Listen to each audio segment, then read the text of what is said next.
Hi, this is Brendan from Allstate Home Leisure. We have a lot of customers that have questions about how to operate the control panel on their Power Pro swim spa, so today I'm just going to go over some steps on how to operate that. So this will be the main screen that you're going to see.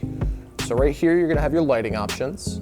Below it you have your swimming options, you have your jet options, and then your overall setting options as well right here. So when you're ready to start swimming in your swim spa, you're going to go ahead and push this green icon right here.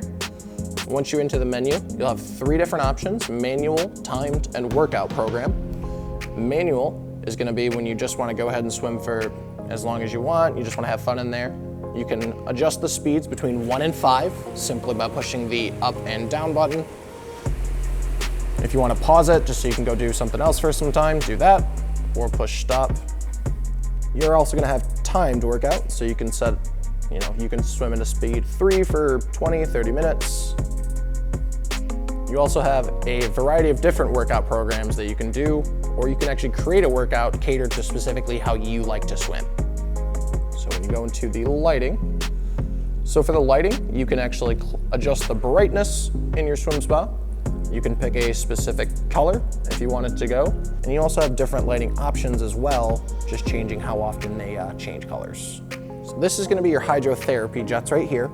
So for this one, you're just going to have Jet 1, which is going to power all the Hydrotherapy Seats, as well as the buoyancy jet as well. You can also turn your lights on from here as well. This icon here is going to be your settings. So in the settings, you can adjust things like your heating cycle, filtration cycle, set reminders for yourself, everything along those lines.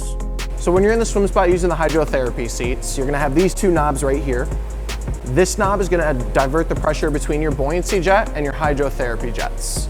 So if you turn this knob in this direction towards the jets, you're going to take away the buoyancy jet pressure and add all the pressure into your Hydrotherapy Jets to get the maximum massage. So this is going to be your diverter valve for the Hydrotherapy Seats. So when you turn it in one direction, it's going to take away the pressure from the right seat and add it over to the left. And then if you turn it in the other direction, it takes away pressure from the left and adds it over to the right.